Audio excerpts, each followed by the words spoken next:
Yo guys, how's it going? It's Ed, bringing you all things Leeds, and welcome to the match report for Leeds United's game last night. I saw the Whites beat Reading 1-0 at Ellen Road, and I really don't think that my heartbeat has settled quite yet from that game last night. It was some game, and we really didn't make it easy for ourselves, did we? So let's see how it unfolded. Before the game, I was quite surprised with the starting lineup, because not only did he change a few players, but he also changed the system and formation. He went with a 4-1-4-1 formation from the get-go, which, I'm quite a big fan of, really. 4-1-4-1 is, of course, the system and formation that we had at the start of the season, and it works so well, so I am a big fan of it, but it's for players who he took out that I wasn't really a big fan of. So Bailey Peacock-Farrell, of course, missed Saturday's game against Bristol City, that 2-0 win due to a knee injury, but he came straight back in for this game against Reading and replaced Will Huffer. And Will Huffer, he's 20 years old, kept a clean sheet at the weekend and played quite well, so to be taken out straight away, can't have done his confidence too good, but it is what it is. But Peacock-Farrell, I do understand putting him back in. You want him to know that you do trust him, and he is your number one goalkeeper, and get him rolling again, because we'll probably go with Peacock-Farrell instead of Will Huffer. So I understand that. But I felt as though it was, just a bit harsh on Will Huffer.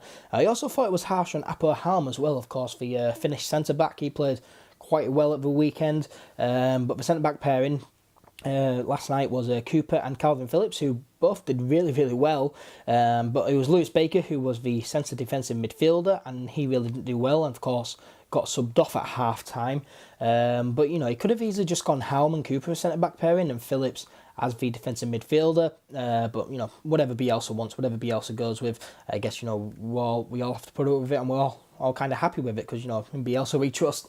But it was a decent start to the game, really, in the first half. We pressed well, and the crowd got well behind the team early on.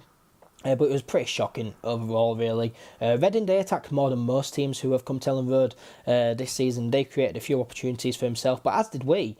And we just weren't clinical enough, really. Brilliant balls into the box, but just no one were there, and it was really, really frustrating. Alioski, the most frustrating player of the game, he got a handful of chances, but just missed. I remember a ball going into the box from the right, from Pablo Hernandez cross, brilliant cross, and Alioski, he jumps for it. It should have been 1-0, but he turns around and then it hits his back or something. It really, really frustrating. Alioski really was poor. And I'm glad that he took him off at half-time as well, but we'll get on to that. But of course, Alioski was the centre of the main talking point of the first half, and that was with the penalty claim. And Alioski, definite dive from where we were. Everyone else was saying it around us. Definite dive. Mike Deaney got that decision spot on, and of course the yellow card for simulation. Mike Deaney got quite a lot of stick during the game, but quite a lot of fans would have felt as though it was a penalty, and that the yellow card was harsh. So giving Mike Dean a lot of stick, but the big decisions that that he had to make in the game, which we will get onto, I felt as though Mike Dean got it spot on. So I didn't think he had a bad game at all. There were a few decisions which confused me, but the big and key decisions that he had to make, he got spot on. So well done to Mike Dean and Alioski. It was a definite dive. He was looking for it.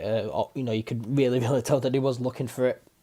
So it was 0-0 at half-time, and everyone around us was saying, take Baker and Alioski off, the both being the worst players. Baker was awful in midfield, kept on giving the ball away, he was really sloppy, and Alioski was just frustrating, really, and he did. Bielsa took them both off, and he brought on Samuel Zaiz and then Jack Clark, and Jack Clark actually played the full 90 minutes for the Leeds under-23s on Monday, so the day before the game, in their 3-1 win against Sheffield United. So Jack Clark, plays 90 minutes on Monday, and on Tuesday night he plays 45 minutes in the Championship, so it can't be easy for him, but good decisions, really.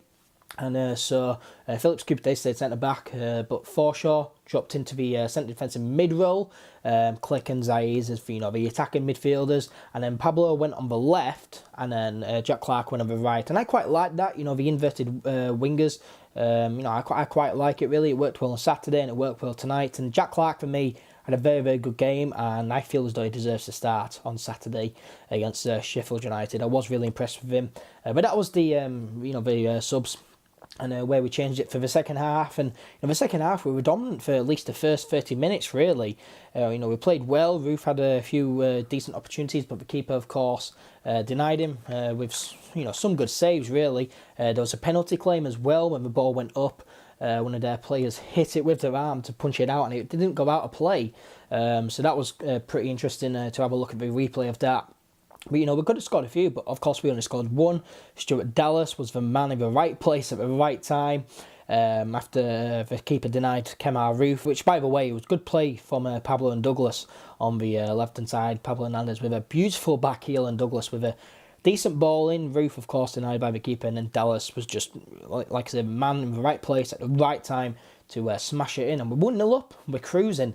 But then, with about 15 minutes or so left to play, Reading started piling on the pressure. They started coming forward and coming at us. They had nothing to lose, did Reading. So, we were defending for our lives. We were really on the back foot, defending for our lives. And this is where we saw Liam Cooper, who was absolutely solid. He was the man of the match for me by far. He was absolutely brilliant. Calvin Phillips, I love him. He's a great player, can play defensive midfield, and now he can play centre back. We've just seen, but Cooper for me, he was a brilliant, real leader in that team. Cooper, he man of the match for me. Like I say, definitely much more improved this season from last season, and like I say, Phillips as well. Good partnership, really. Although, if Pontus Jansson is fit for Saturday's game, I think Pontus Jansson goes in and then Phillips goes back to defensive midfield. But that's just my opinion. And, in the match preview for Sheffield United's game on Saturday, I will, of course, predict my lineup so you can see who I'll go with there. But we'll move on to the penalty decision towards the end of the game. It's about 2 minutes to go in the game of normal time. It was a definite foul by Douglas, first of all. Douglas brought him down. Definite penalty. Mike Dean got that decision spot on as well. And it was funny, actually, as after the game, Barry Douglas tweeted, "Whoever picked man of the match last night is definitely getting a Christmas card from me. Bailey Peacock-Farrell bailed me out big time. Great save. Well done." And Bailey Peacock-Farrell really did bail him out, and it was a fantastic save as well. It was a well-hit penalty going right into that bottom right-hand corner. But Bailey Peacock-Farrell at full stretch, and was a fantastic save. I'm so happy for him. Words can't describe how pleased I am for Bailey Peacock-Farrell. He's been getting a lot of stick, in recent weeks. And, Bielsa in his press conference saying that he would have started Blackman instead of Peacock-Farrell, on Saturday's game. His confidence would have taken a massive knock. So to go back in and put in the performance that he did, and to get that penalty save, that would have built his confidence right back up. It would have done him a world of good. So I'm really, really pleased for Bailey Peacock-Farrell, and of course pleased because 1-0, 3 points, and we move up to second and only 1 point off of Norwich City, who are in first. We need to see how the rest of the scores go in tonight's games. The team's full of confidence right now, and we'll be carrying momentum into Saturday's game against Sheffield United at Bramall Lane, and it's going to be a hard game, that one. And, hopefully we can pick up a result there, but, it will be hard, and I'll take a point there. But I'll go more in depth with the match preview for that game, and look out for that one. All the previews and reports this weekend for the Sheffield United game. Make sure to look out for it. But if you enjoyed today's match report, make sure to leave a like. Also subscribe if you are brand new. Check all the social media pages. They'll be in the description down below. And yeah, if you enjoyed, make sure to leave a like, subscribe if you're brand new. And I'll see you guys next time. Peace.